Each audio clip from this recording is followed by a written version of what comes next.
Hey guys, it's Miss Beth. Here's our read aloud. My name is Brian. I hope you guys like it. Chapter 1, The Joker's Club. School starts tomorrow. I hate school. I look around the Joker's Club's hideout and wish like crazy that it was the first day of summer vacation again. Today, vacation is officially over for the Joker's Club. I tell my fellow club members, Dan, Richie, and John. But we'll still meet here, Dan says, on weekends and after school sometimes. Yeah, I say, but it won't be the same. School's no fun. It's boring. Yeah, Richie says, the pits. Our hideout is the gardener's shed behind the old Colgate mansion.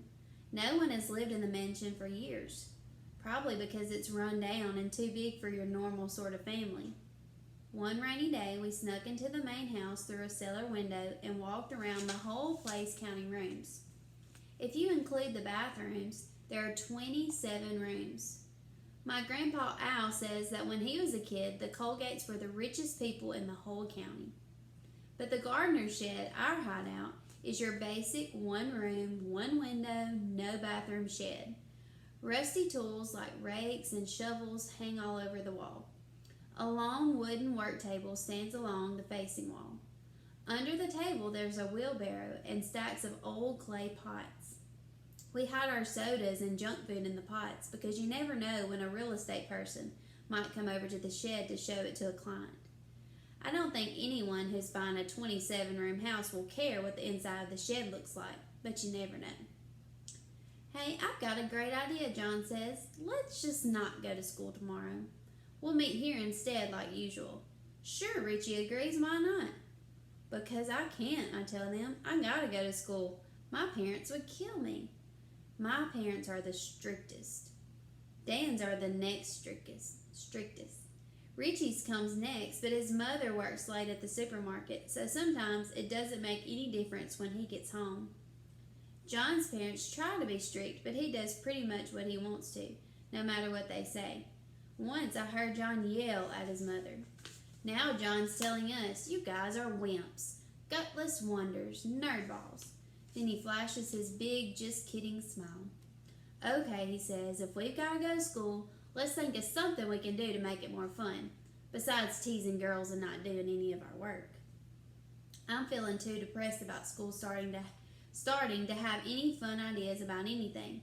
So I just sit there thinking about my friends and waiting for one of them to come up with an idea.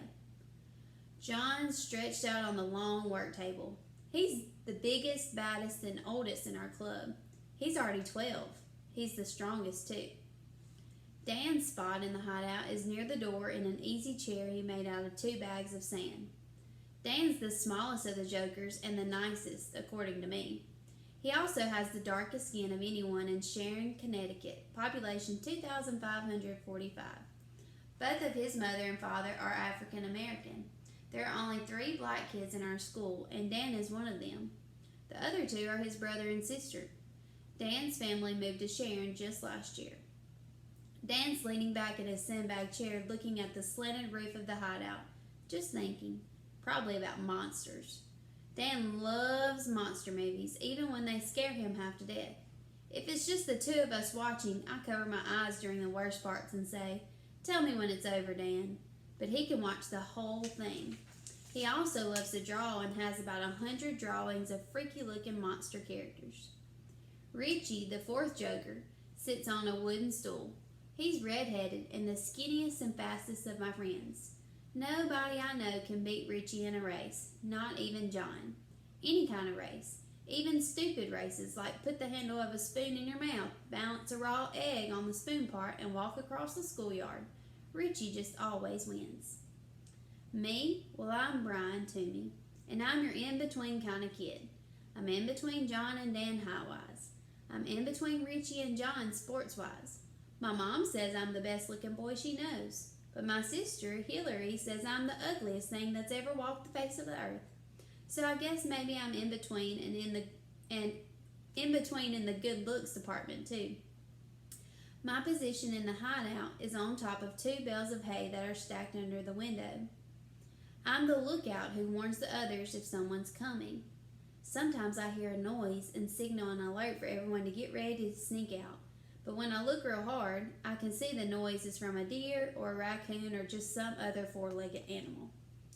John sits up. Who's got an idea, he says. If we can't think of something to make school more fun, I'm just not going. I wonder what John would do if he didn't go to school. He couldn't come to the hideout alone.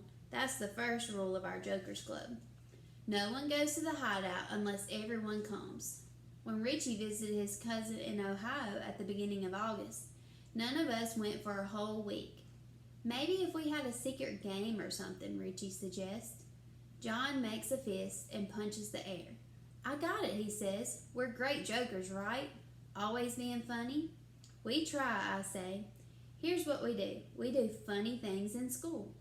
But we do that anyways, I remind him. That's what we do. We're the Jokers Club. But we've never kept score before, John says. In the next half hour, we came up with a brilliant plan on how the Jokers Club will work during the school year. I named it Operation JDBR. Besides those letters being the initials of our first names, John, Dan, Brian, Richie, the letters also stands for A Joke a Day Brings Relief. We decide that the joker who makes a joke in school that makes people laugh the most wins points for that day. Here's how the scoring works. 2 points for the joke of the day, 1 bonus point if the joke is on a girl, but 2 bonus points if the joke is on the girl we hate the most, Isabel Morris. There are 3 rules. Number 1, no jokes like, why did the chicken cross the road, or why did the elephant do such and such, only real original jokes. Number 2, no jokes on members of the Jokers Club. And number 3, scratch your head if you think a joke is the joke of the day for Operation JDBR. An example of a real good joke, John says, is making a hand fart when Miss Oakley leans over. We all like that one. Do we get a girl bonus point since the joke's on her? Richie asks. Sure, John tells him. She's not a guy, is she? Everyone at Sharon Center School knows that the 6th grade teacher, Miss Oakley, is a pushover. The principal always has to go into her classroom to get the kids to quiet down. So what's the prize, Richie asks, for getting the most points? Money, John says. Let's make a pot of money, a stash of cash, and divvy it up at the end by how many points we have. How, I ask. Dan says that if we divide the amount of money we collect by the total number of points we've won, it'll tell us how much each point is worth. He explains his idea with an example. If there's $200 in the pot and we've won a total of 50 points, then each point is worth $4. John and Richie look confused, but I get it right away. So if a point is worth $4, I say, and I have 10 points, then I make 10 points times $4, which makes $40. After a few more examples, we all understand and agree to each contribute $2 a week to the pot and to divide it during Christmas vacation when, according to Dan, it will be worth $120. We elect Dan as scorekeeper and John as treasurer. Maybe going to school won't be so bad after all, John says as we drag our bikes from the hiding places behind the bushes. We put on our helmets and silently bike through the woods to Route 343. As the lookout, I wait until there are no cars coming in either direction before signaling to the others that it's all clear.